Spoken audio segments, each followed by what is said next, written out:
In worlds imagined, never yet made true, one strayed and dreamed and never stopped to achieve. To achieve would have destroyed that magic space. This is the danger of this world. It has its own beauty and charm and it gives hope. But if one were really to labor, in imagination we can achieve things like this. And this world can sometimes, not sometimes, because this is a world which likes to create in haste.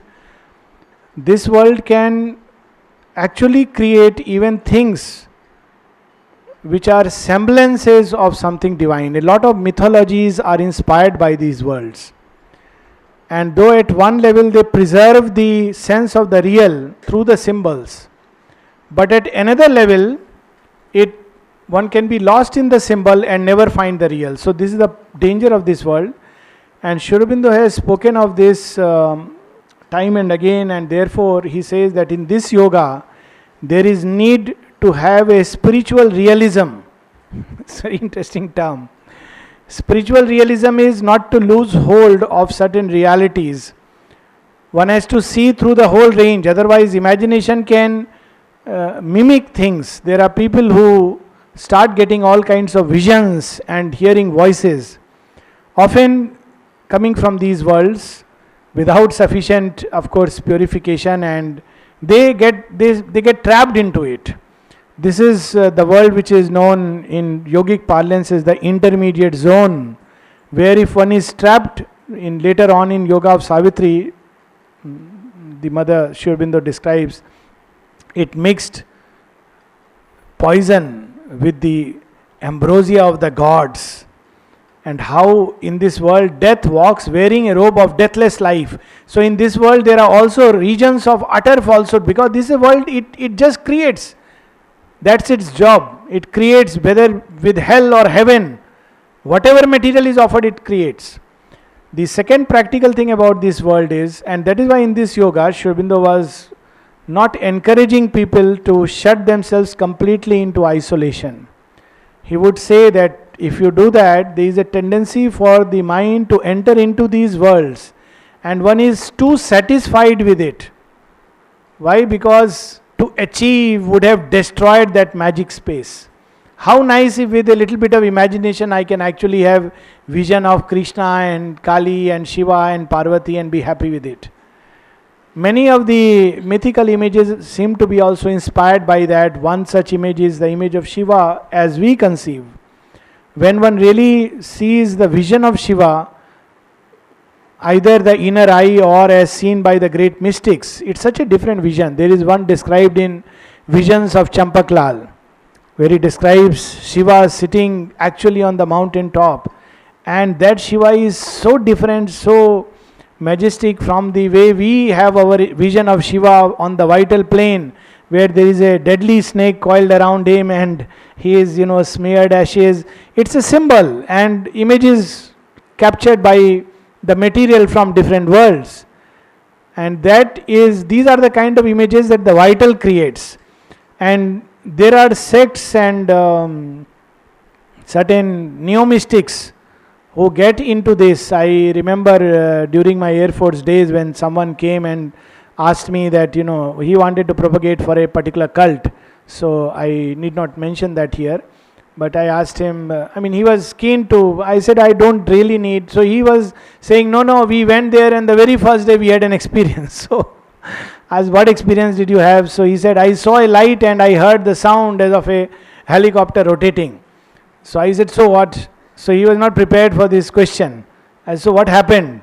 He said, no, we saw, this is a light of God. I said, you are so sure that on first day you sat in meditation and experienced the light of God? He said, no, this for sure. I said, fair enough, you carry on. And when he was much insistent, then I said, no, I have some problems since you are so insistent, because they like to pass on their books and like to indoctrinate you. So finally I asked him, okay, see, I have some serious questions. So can you answer them? So I told him the standard question which all of us have asked at some time or the other, and found the answers in Aurobindo. He said, no, those questions only God can answer. I said, thank you very much God has answered for me in the life divine was on my table. I said, He's already answered these questions for me. I would suggest seriously that you should read this book, and then we will talk about it later. So, but there are paths like that, and there are people who give Kundalini experience in 2 days, and they use a lot of power of imagination. That's why when someone asked Mother about the Kundalini, we will even read in description of Kundalini that there is a serpent who is 3.5 times coiled, and when he wakes up, he gets up like this, and this what happens, and you see this 8 petal, and you have a deity there. The power of mind and with this vital is so strong that it creates those images. So Mother says that in 99% of the times when people say that they have this experience, it is nothing but the vital that create these experiences for them. And then she says the only authenticity of the experience is when it comes spontaneously. It should not be like, you are already told. At step 1 this will happen, at step 2, because then already mind has the image. The creative power of the vital begins to create. That's why in Aurobindo's yoga it's so beautiful. Everything is there. Yet he has not left this kind of thing, scope for our imagination, that when you go inside, you will see your soul like this. When people ask the Mother, the Mother says, when you have the experience, you will know it. If you are asking me questions, that means you don't have the experience. But then she has also said there are people who have made contact who don't know, because they don't use this word like this. There are also places where they have said that if you have seen this, it is indicator of this experience. But they have not written like this, because otherwise the mind fixes images. The third thing which comes from this plane is, from this canto we discover is, that whatever we imagine is at one level unreal, at another level real. That's why it's the plane of the real unreal. Aurobindo says, being from non-being fled and dared. It is unreal when we see the earthly realities. But it is real in its own plane. Everything that human mind has ever conceived and imagined is real. It exists somewhere. And it influences. Unfortunately, sometimes it influences others. So, that's why Mother says we should imagine beautiful things. This is a power given to us. We can use it in health and healing, imagining that things are getting cured. But we should not expect an impossible miracle like that next day it will be cured, because that would be getting caught by this plane. But the right use is, through imagination, we pull the reality which at this, in our little state, we cannot really conceive. So Mother says imagination opens the path. So that is its power. But equally, it can fill us with frightening things. So Aurobindo is telling us about this world. And images were seen that looked like living acts, page 175. There nothing satisfied but all allured. Things seem to be that never wholly are. Images were seen that looked like living acts, and symbols hid the sense they claimed to show. Pale dreams grew real to the dreamer's eyes. The souls came there that vainly strive for birth, and spirits entrapped might wander through all time, yet never find the truth by which they live. This is the danger of this zone. Mother speaks of it, Aurobindo speaks of it, that sometimes when our souls try to make haste on the eternal's road, and we don't care about purification. There are people who believe that no, all this is old stuff. If one doesn't care about purification, one enters into this intermediate zone. And Aurobindo in Savitri later on would say, souls trapped there can find no exit, because we have already heard this is a zone where you see all kinds of roads pointing to this and that sign, but you are never sure which way turning, what will appear, because it's a world half real, half unreal, and at the end of it, it all dissolves and crumbles. So this zone one must pass through very rapidly if one is caught, otherwise one can really be trapped. Imagine Aurobindo had seen this, and we are so fortunate to have Aurobindo as our guide. Otherwise, one could easily get trapped in this part. So we turn to the next page,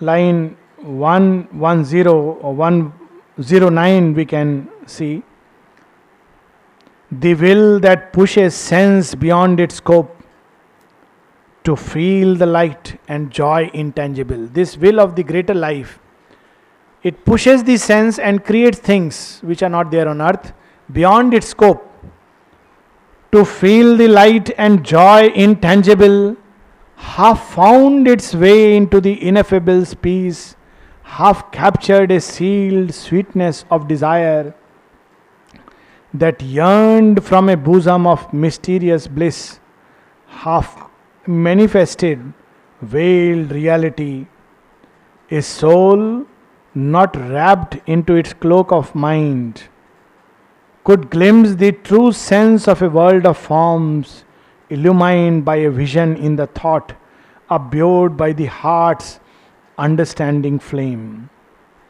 So this is the world draws something from the above, points to the above, and creates an image of reality. Now on line 121, Aurobindo reveals to us, just as he has told us how the little life has also molded our earth, this greater life has also molded our clay and has its role to play. In its own realm it appears aimless, but nothing is purposeless in God's great plan. So he tells us this realm inspires us with our vaster hopes. It's not that always the vast hope comes from the spiritual height, because there is this greater life in us.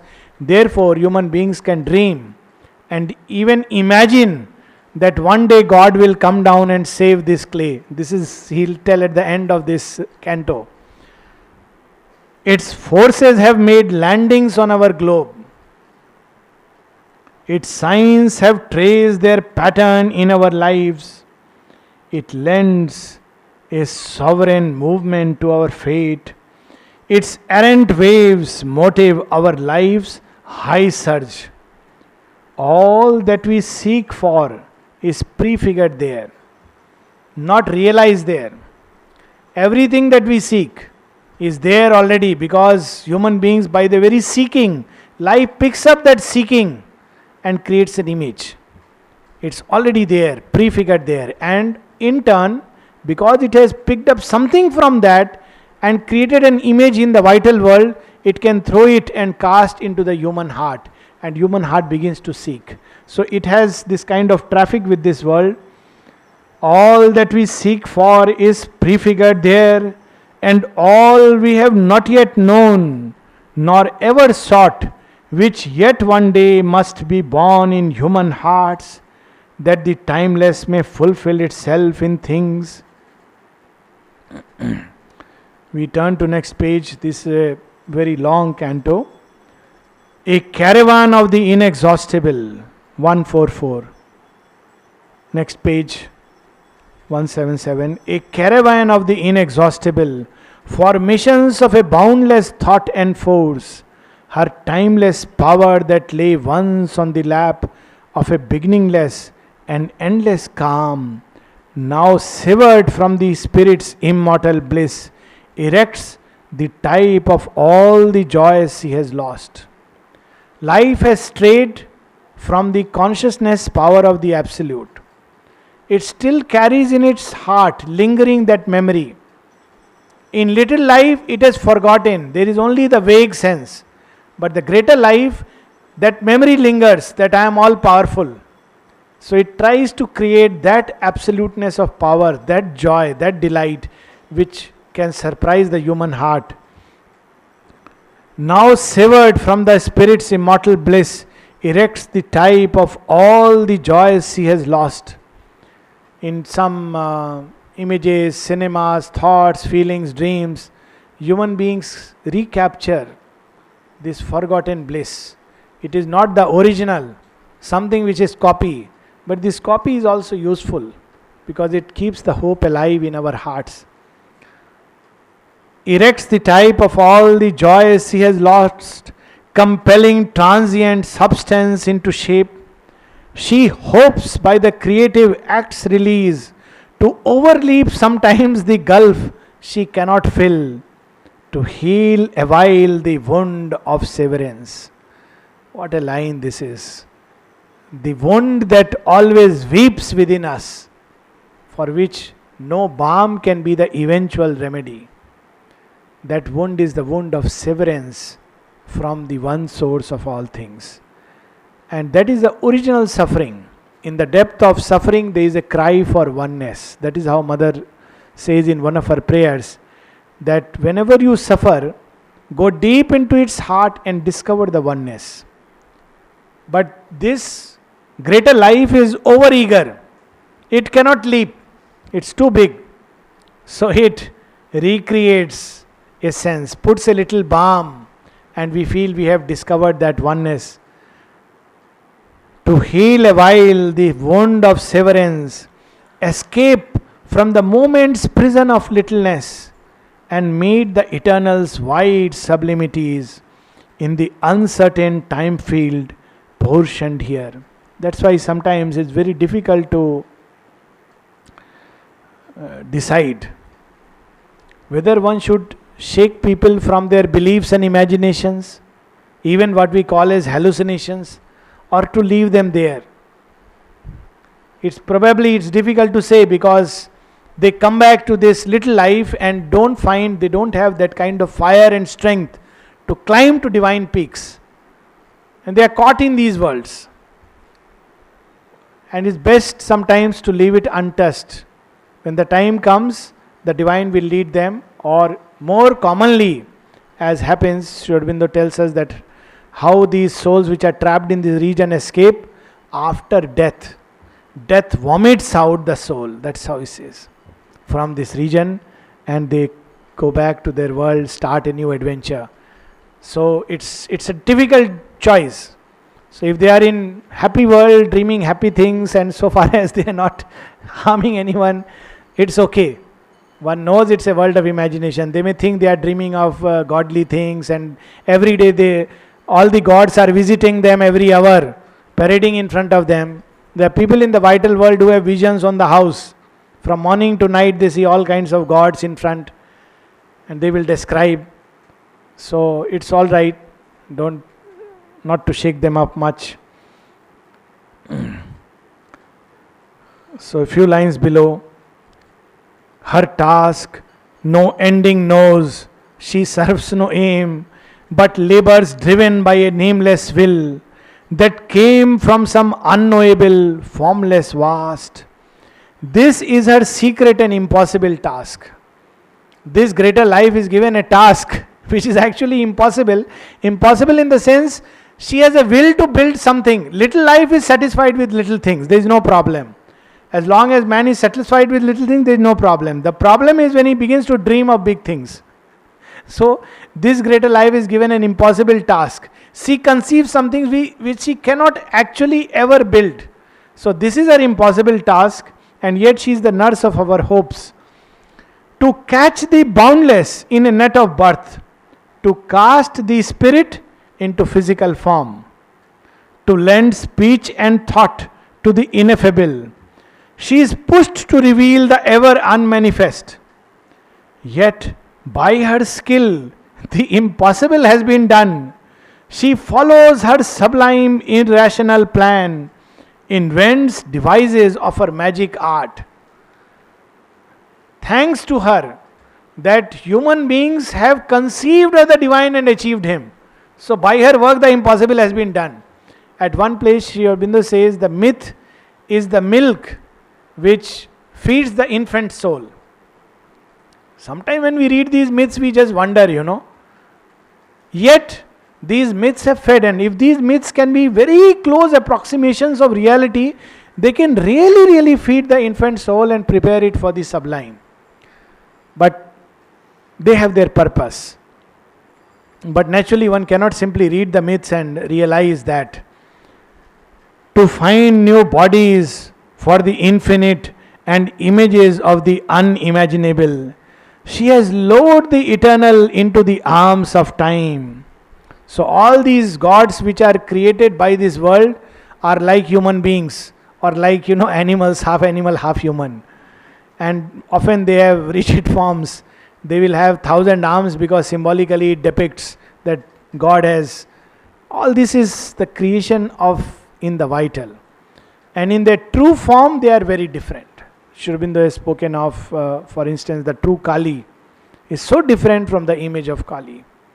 But yet, human beings cannot capture that.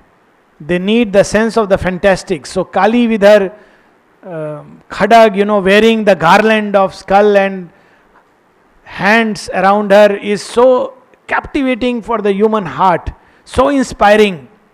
Tell us that she has a bluish charm of intense and passionate love found on the overmined plains.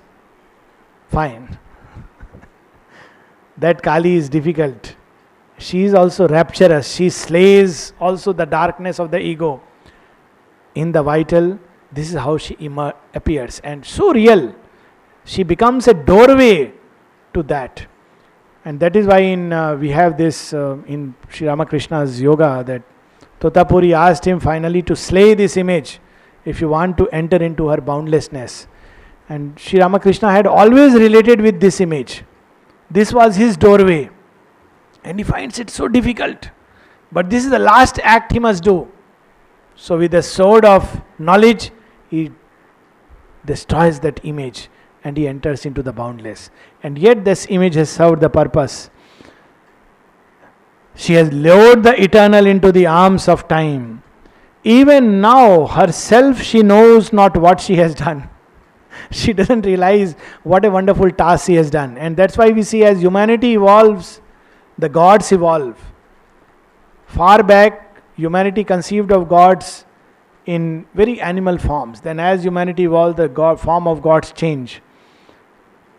For all is wrought beneath a baffling mask, a semblance other than its hidden truth, the aspect wears of an illusion's trick. And then we can go on a few lines, maybe we can go, yes, to the next page where there is a new movement. Now this life, this greater life, its power is to create. It doesn't care. At that level in these mid-worlds, this concept of virtue and sin and good and evil don't exist. It must greaten everything. So if strength must be greatened. Whatever can hold this strength, it doesn't matter, it may be the demon. It must create, and beings who are inspired by this greater life, they can be either a titan or a god. And Sri Aurobindo cautions that when in this yoga, there is a time when the little life and its little shell bursts. And once enters into the intermediate zone, this kingdom of the greater life, the risk there is one can become an instrument either of the gods or of the demon. Both is possible. Because it has greater power, greater force, and both rush to seize the instrument in which the littleness of earthly clay is broken.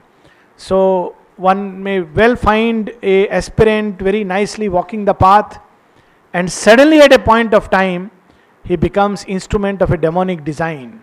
He is seized by the titan. So all these are real danger. That's why mother said, my child, it's a real adventure. Yoga is not just a cushy journey where one is going into very nice, beautiful things. So here we have an image of this life, page 179. A hunter of spiritual verities, still only thought or guessed or held by faith. It seized in imagination and confined, a painted bird of paradise in a cage. So it can create that. This greater life is enamored of the unseen. It calls to some highest light beyond its reach. It can feel the silence that absolves the soul. It feels a savior touch, a ray divine, beauty and good and truth its Godheads are. It is near to heavenlier heavens than earth's eyes see. a direr darkness than man's life can bear. It has kinship with the demon and the God. Another place Sri Aurobindo will tell us that this little self chains in us the Titan and the God. We are a chained God and a maimed devil or demon. And sometimes when the bounds are burst, and in this kingdom where mind is also there, mind has already given its value, this is good, this is bad, so this is very safe. But the moment the confines of this little life is burst, one enters into that realm, then what is good and what is bad? Sri Aurobindo has a line there, and sin too there is a divinity. What we call sin here, we have, it says, okay, like Karna, sometimes we wonder. He says, I give myself to you, Duryodhana. What does it matter? What is one life? What is there to question about what is good, bad, virtue, wise? I lend myself to you. And that's the end of things. This is my gratitude. So at that level, all these little notions, hopes, cares, they melt away. And one sees that grandiose play. One finds that again in the life of Duryodhana. He is the villain of the piece, if we see from our little point of view. But there is something in him which is the touch of a greater life. And what is it? This fellow, for all his things, is not crooked like his mama. He keeps telling him, but he says, no, I will fight. My aim and ambition in life is to destroy Bhima, to beat him. Now this is something amazing. It's not a question of sin or good or bad. He wants to make that greater strength. And his sole ambition in life is, I must defeat my opponent Bhima. And sometimes nowadays, interesting, this greater life is inspiring even certain cinemas, where we have the villain. I mean, there was an English movie, I think Speed. It was shown in the playground, so it can be quoted officially. It doesn't matter. But that is very interesting movie, that the villain is only interested to play a mind game with the chief protagonist. And he says, I have planted a bomb there and this way, and now I give you a puzzle to solve. This is how you have to run the bus. If you drop the speed below 50 and it's going to blow up.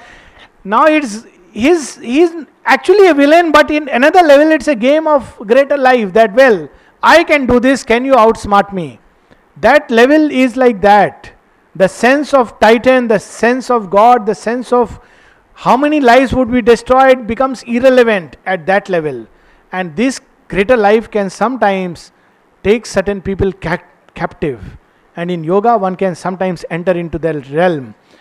So, Sri Aurobindo is telling us, a few lines below, a child of heaven who never saw his home. This was the line we were referring to. Its impetus meets the eternal at a point. It can only near and touch, it cannot hold. It can only strain towards some bright extreme. Its greatness is to seek and to create. All people who are touched by this plane have an extreme tendency in them. Either the extreme of good or the extreme of evil. That's why it is said, they say that in Buddha's life, he was told that either he will become a great monarch or a great renunciate. And some people say about, that great beings, that either they would become great sadhus, mystics, or they will become great dons of the underworld. It's so strange. How can one carry this double destiny? Because beings of the greater life carry this kind of double destiny. Look at these lines below. On every plane, this greatness must create. So when the great scientist discovered the atom bomb, he was not interested, caring that, whether Hiroshima will be destroyed or, the nuclear bombs may fall in the hands of Taliban. This greater life wants to create. There is a power, greater power than Earth's bounds. And that is its joy. Intensity, extreme. On every plane, this greatness must create. On earth, in heaven, in hell, she is the same. of every fate she takes her mighty part. So this is the kingdom. We'll turn to next page, or maybe we'll just cross a few pages. It's a very beautiful canto, runs through many pages, but this is the key. Yes, we'll link it with this heaven or hell thing, that how this life, greater life, basically it wants to lend a greater power because it wants to recreate the absolute power. Now it is instinct with that power. It is not instinct with that wisdom. So that's why the little mind will come later on to limit this imagination and clip its wings, because power alone is not enough to save the world. It is instinct with power and the capacity to create. So this, when this power touches the human heart, this is how it works. On page 184, before we link it up, this is a very interesting line. This was transition line and starting point. Page 184, line 404. This was transition line and starting point, a first immigration into heavenliness. We stand on this world. This world borders on our heavenlier state. So when we reach this point, then we can be sure, as long as we are tied to only earth's practical need and necessities, we are not ready for the higher life. So this is the first immigration. Here are the people who ask us, see the visa. Okay, visa at least must be stamped by the greater life, if not the beyond. If the beyond is stamped, then we go through all this. But first immigration line, the visa officer will ask us, do you carry in you the stamp of greater life? Then they have their scanning process, eye scan, thumb scan, more advanced than USA. They will search through, they will say, yes, this person is moved by greater impulses than earth. So it says, okay, come into this magic space. Of course, we should not stay there. It's not the dream world. This was transition line and starting point, a first immigration into heavenliness for all who cross into that brilliant sphere. These are the kinsmen of our earthly race. This region borders on our mortal state. This wider world, our greater movements gives. Its strong formations build our growing selves. That's why we cannot understand these beings. We cannot understand, for instance, why Karna, who is so generous, who would give away the only safety he had, the kavach and kundal which he is born with, which is a sure defense against his arch rival Arjuna, would give it away as a gift, knowing fully well that his mother has cast him, because he is not limited to this little vision. He doesn't care whether he falls, dies or survives. His, again, urge is to have a duel with Arjuna. He is itching for it. He says, one of us will die. He knows that. But my joy in life is to meet Arjuna. Sri Aurobindo has created such characters even in Ilion. A lady character, Penthesilea, who is not actually found in Homer's epic. And she is, Sri Aurobindo in fact leaves the epic there incomplete, and this, at least I have this grudge with Sri Aurobindo. Why didn't you complete it? After about 100 pages, this is left incomplete. At what point? Suddenly this Penthesilea comes from Asia. She is an Asiatic woman who has entered into the fray. And Sri Aurobindo says great warriors come to her and she just whizzes past their arrows and destroys their javelins. Says, who are you guys? Says, I want to meet Achilles. Her only joy is to fight with Achilles. She has come all the way not caring about the ideal. She is not bothered whether Paris has done a good deed or a bad deed. This is not her interest. She is only one interest, to fight with Achilles, to fall or to conquer. We find these characters in Mahabharata. They have not come there for good or evil. Drishtadumna doesn't care. He says, I want to meet Dronacharya. I want to fight with him. So these are characters who come like that. Complete, its creatures are our brighter replicas. Complete, the types we only initiate. We fight for small little things. They fight for the joy of fight, holiday of a fight, for the strength, for the sake of that. As if, and are securely what we strive to be. These are pure types. In that world, we want a little bit of heroism. We dream in, when children around 13, 14, they fantasize. They fantasize that, they are heroes in a real battle. But when the real battle comes, they would not fight. Their common sense, the practical sense will come. But if a being is of this kind, he will be cast in the hero's mold. He doesn't care. He has come for this. Vikram Batra in, again, that Kargil war. He says, I have come for this. I don't care. I may die tomorrow. What difference does it make? So these are beings who have this influence. There, we find it's in its extreme. Here only in fantasy and dream, we are heroes. In real life, we may be mouse.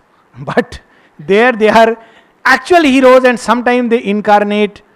Those types are shown in Mahabharata. That's why it's called the heroic age. And in Mahabharata and Ilion, we see these pure types, if one really wants to understand them. Entire, not pulled as we by contrary tides, they follow the unseen leader in the heart. Their lives obey the inner nature's law. There is kept grandeur store, the hero's mold. That is the place where we find the mold of the hero. On next page, they call in truth for their high government. Page 185, line 430. Hold her incarnate in their daily acts, and fill their thoughts with her inspired voice, and shape their lives into her breathing form, till in her sun gold Godhead they too share. So this life can really inspire human beings, take it to a height where he is a fit candidate for heaven. Or to the truth of darkness they subscribe. Whether for heaven or hell, they must wage war. Warriors of good, they serve a shining cause, or are evils soldiers in the pay of sin. It does not mean that all who fight for evil are inspired by that realm. Their interest is to fight and to express this greater courage and strength that they are born with. It cannot manifest unless they meet their match. Duryodhana must meet his match in Bhima. It doesn't matter. He could have been on the other side. Karna cannot meet his match except in Arjuna. So it is not that every soldier who was fighting, many soldiers were fighting just to get a pay. And there were some who were real evil. It's not that. But these beings are born for that. And they may take any side, but this is their task. It's like there are some lawyers. Aurobindo has used the word liars. In Punjab they use the word, they call lawyers liars. So they like to play this mind game. It doesn't matter. So some of them, one may say that why are you doing this? They are not moved by this consciousness of good and evil. They enjoy just this mind game. That can I really beat my enemy in his own den? So this is the kind of plane. We may call it good, we may call it bad. This is our judgment and we must hold that judgment. Aurobindo is not telling us that we should not care about it. This is the law of earth. But in that plane, this law does not operate. The law of that plane is intensity and extreme of power and energy and force and speed and strength. That's it. But on this plane where all the worlds have their entrances, we will ill afford to just obey that law. But those beings who are either influenced, there have been periods on earth history when this plane has descended upon earth. And those are the epochs which are called as the heroic age of man. In fact, we cannot imagine the kind of beings they were, who gave a word. Arjuna gives a word, I'll plunge myself into fire. He gives a word to a Brahmin, that I will bring all your dead children from the realm of death. This is a typical story where this greater life and the greater truth comes. He gives this thing that I will make sure that your children do not die. And he is a warrior like anything. So he guards the house of this Brahmin. But death finds its way. Arjuna is not greater than death. and robs these. So he has promised him that if I don't say, Arjuna has this, because he is born from that greater world, he is Indra's son, godhead of these greater realms, and he says, I will die. So life and death means nothing for him. So for every drop of a hat, he says, I will die if I don't fulfill it. And poor Krishna has to come every time, and because he has given himself to Krishna. So Krishna says, ultimately teaches him the lesson that don't think that you can do anything and everything. You need divine's help. But this greater life is like that. So he is telling us, warriors of good, they serve a shining cause, or are evil soldiers in the pay of sin. For evil and good an equal tenure keep, wherever knowledge is ignorance twin. Until we arrive at that in the highest realm, all powers of life towards their Godhead tend. Even in earthly life we see this. Truly speaking, life meets life. If a wrestler, sumo wrestler, why sumo wrestler? If a gunda meets an honest man who has never trained himself for wrestling, this gunda, for all he may be a very honest man, but this gunda will give him 5 slaps, break his bone and throw him aside. Of course, if he has trust in the divine, he may be protected in another way. But it doesn't mean if such a rowdy fights with a common earthling or somebody who is maybe very honest, very nice man, he will succeed because he's honest. Many times we think like that. But greater life doesn't play this game. If you are strong, meet strength with strength. That's why when Sri Aurobindo was, there are problems of religion and communities everywhere. And I will not name, but in India also this is a problem, that there are communities and sometimes they war with each other. So Sri Aurobindo gave a mantra. How should you meet? He told, of course he was telling Indians. He said, you must meet your ex-brethren with strength. Because strength respects strength. Don't give moral lectures and nice things, because he knew the forces which are working. You can't meet strength with a very weakling. Be strong, then you speak, then it respects. And that is the law of that world, which is also operative at a collective level. And that way it was very nice that India made a nuclear bomb and now it can meet the World Assembly. And I remember in one of the meetings that I had attended where President Abdul Kalam gave one of the talk. That way he was not the president, he was still the chief of the scientific ISRO, and he was addressing the meeting. It was a meeting on Vision 2020. What will India be in year 2020? And some of us were called as participants. So he started his guest lecture and wrote, strength respects strength, the Upanishads. This is how he started. It was so inspiring. These are beings who are touched by this greater life. Sometimes in their utterances, one feels the breath of a higher air. They are not that way spiritual. It's not that they have realized the divine but they are touched by that greater truth. And through their utterances, sometimes God can speak. All powers of life towards their Godhead tend. In the wideness and the daring of that air, each builds its temple and expands its cult, and sin too there is a divinity. So there are rules even of that kind of underworld. If they are honest, they are honest. Nobody, there is no, there is even in underworld we see a working of this life. They don't have these bonds, they can't go to lawyers and say, that I owe you this much money. It's amazing how the transactions take place. These supari killers, they say half we will give you before the task, half after the task. Now, who keeps the track? But they respect. There is even there, their touch comes. Whether in heights or in the abysses, this power works like that. Sin claims life, and sin too there is a divinity, affirming the beauty and splendor of her law. She claims life as her natural domain, assumes the world's throne, or dons the papal robe. Her worshippers proclaim her sacred right, What is that sacred right? The power of life. A red, tired falsehood they revere, worship the shadow of a crooked god, admit the black idea that twists the brain, or lie with the harlot power that slays the soul. A mastering virtue statuesques the pose, or a titan passion goads to a proud unease.